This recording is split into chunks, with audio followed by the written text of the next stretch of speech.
और top angle में बात दूसरी स्टोरी की, और स्टोरी ग्रीनलैंड पर अमेरिका के साथ टकराने की। जी हाँ, ग्रीनलैंड पर अमेरिका के साथ टकराने के लिए यूरोपीय देश एकजुट हो गए। ट्रंप के बार बार ग्रीनलैंड हथियाने के प्लान पर अब ट्रंप को करारा जवाब मिलने लगा है। हम टॉप एंगल में सिलसिलेवार तरीके से बताएंगे कि ग्रीनलैंड पर अब डेनमार्क और ग्रीनलैंड को मजबूत साथियों का साथ मिल रहा है।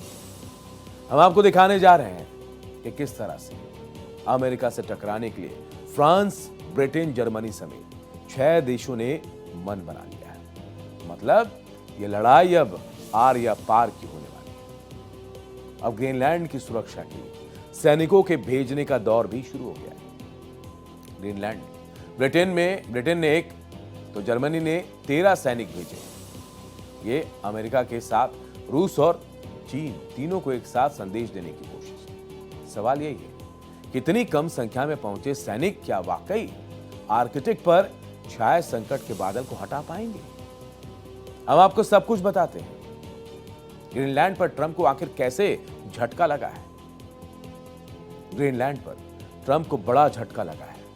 बार बार ट्रंप की धमकी से अजीज आकर यूरोपीय देशों ने अमेरिका के खिलाफ ही खेमेबंदी कर ली है। ट्रंप के सैनिकों के इस्तेमाल की धमकी पर पहले से ही ग्रीनलैंड ने साफ कर दिया था कि अगर उसे अमेरिका और डेनमार्क में किसी एक को चुनना होगा तो वो डेनमार्क को चुनेगी। तो वहीं आर्कटिक द्वीप ग्रीनलैंड से कहा गया है कि ग्रीनलैंड में और नाटो सैनिकों के आने की उम्मीद है। ग्रीनलैंड ने कहा कि आज से और आने वाले दिनों में ग्रीनलैंड में नाटो सैनिकों की मौजूदगी बढ़ने वाली है। उम्मीद यही है ये सेनाएं ट्रेनिंग अभ्यास के लिए यहां हों।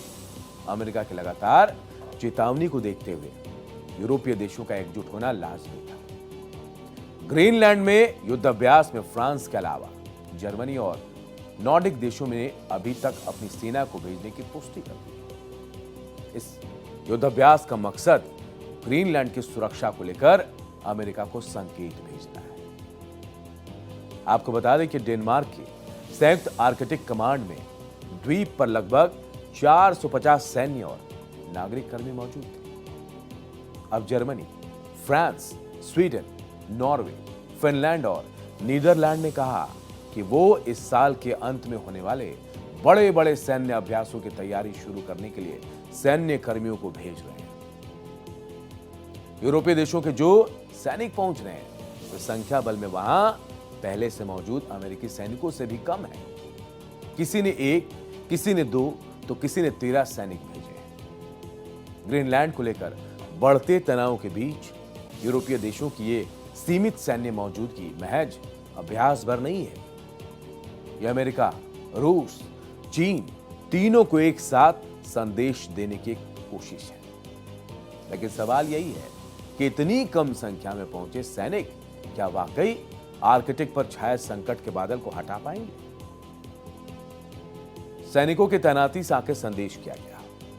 जानकार ग्रीनलैंड में यूरोपीय सैन्य तैनाती को लेकर कह रहे हैं इससे अमेरिकी प्रशासन को 2 संदेश जाते हैं। एक तो रोकना है, यह दिखाना है कि अगर आप सैन्य रूप से कुछ करने का सोचते हैं तो हम ग्रीनलैंड की रक्षा के लिए तैयार बैठे। और दूसरा मैसेज ये कि ठीक है, हम आपकी चेतावनी चीन, रूस से खतरे वाली को गंभीरता से लेते हैं। हम यहां अपनी मौजूदगी बढ़ाकर अपनी मजबूती का ध्यान रखेंगे। वहीं ग्रीनलैंड में यूरोपीय देशों के सैनिक भेजने को लेकर डेनमार्क के रक्षा मंत्री ट्रोल्स लुंडपॉल्सन ने कहा, यह दिखाना जरूरी है कि आर्कटिक की सुरक्षा केवल डेनमार्क साम्राज्य का मुद्दा नहीं है, बल्कि ये नाटो के सभी देशों के लिए है।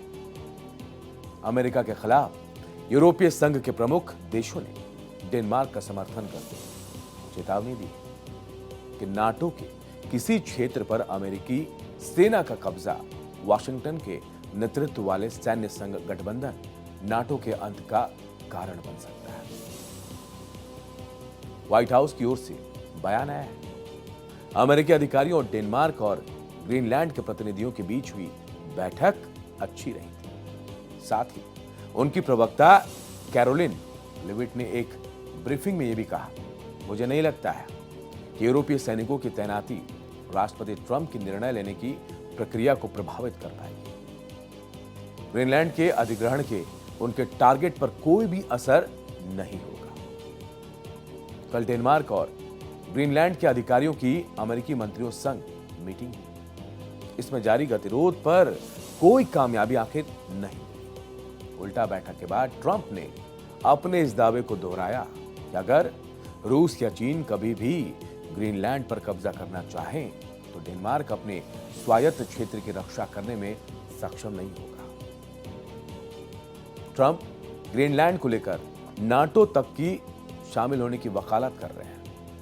उन्होंने आगे पोस्ट किया है, हमें इसे प्राप्त करने के लिए नाटो को मार्ग प्रशस्त करना चाहिए। यदि हम नहीं कर पाएंगे तो रूस या चीन करेंगे, और ऐसा होने वाला नहीं है। सैन्य रूप में संयुक्त राज्य अमेरिका के विशाल शक्ति के बिना, जिसका अधिकांश भाग मैंने अपने पहले कार्यकाल में बनाया था, और अब इसे एक नए और इससे भी उच्च स्तर पर ले जा रहा हूं। नाटो एक प्रभावी बल या निरोधक नहीं होगा, बिल्कुल भी नहीं। ये वो जानते हैं और मैं भी, क्योंकि ग्रीनलैंड पर देखिए वार पलटवार हो रहा है। इससे पहले कोपेनहेगन में ग्रीनलैंड के प्रधानमंत्री जेम्स फ्रेडरिक निल्सन ने अमेरिका को चेताया और कहा था, अगर हमें अमेरिका और डेनमार्क के बीच चयन करना पड़े तो हम डेनमार्क को चुनते हैं, हम नाटो को चुनते हैं, हम यूरोपीय संघ को चुनते हैं। निल्सन के बयान ट्रंप ने इस पर पलटवार करते हुए कहा, मैं उनसे असहमत हूं, मैं उनको जानता नहीं हूं, वो कौन है, मैं उनके बारे में कुछ भी नहीं जानता, लेकिन उनके लिए बड़ी समस्या बनने जा रही है। तो वहीं निल्सन कहते हैं, डेनिश कॉमनवेल्थ का हिस्सा होने के नाते ग्रीनलैंड नाटो का सदस्य है, और इसलिए ग्रीनलैंड की रक्षा नाटो की ड्यूटी बन जाती है। तो वहीं नाटो के सहयोगी डेनमार्क की प्रधानमंत्री मेटे फ्रेडरिक्सन ने भी यूरोपीय सहयोगियों के साथ एक साझा बयान में चेताया था कि अगर अमेरिका ने ग्रीनलैंड पर कब्जा किया तो इसका सीधा अर्थ नाटो सैन्य गठबंधन का अंत होगा। तो डेनमार्क की प्रधानमंत्री मेटे कह रहे हैं कि वो अपने सबसे करीबी सहयोगी से मिलने वाले इस तरह के प्रेशर का सामना करना आसान नहीं। डेनमार्क के प्रधानमंत्री कह रहे हैं कि जिस तरह के संकेत मिल रहे हैं उससे लगता है कि ग्रीनलैंड के लिहाज से सबसे मुश्किल दौर आने वाला है। वहीं फ्रांस के राष्ट्रपति कह रहे हैं कि अगर किसी यूरोपीय देश और उसके सहयोगी देश की संप्रभुता पर असर पड़ता है तो प्रभाव अभूतपूर्व होगा। मैक्रों ने आगे कहा कि हम ग्रीनलैंड पर बयानों को कम नहीं आंकते हैं। आपको बता दें कि ग्रीनलैंड पिछले 300 सालों से डेनमार्क का हिस्सा है और डेनमार्क नाटो का सदस्य है। इसीलिए अगर अमेरिका उस सैन्य कार्रवाई उस पर करता है तो नाटो और अमेरिका यूरोप के बीच हुए रक्षा समझौते को तोड़ने जैसा होगा।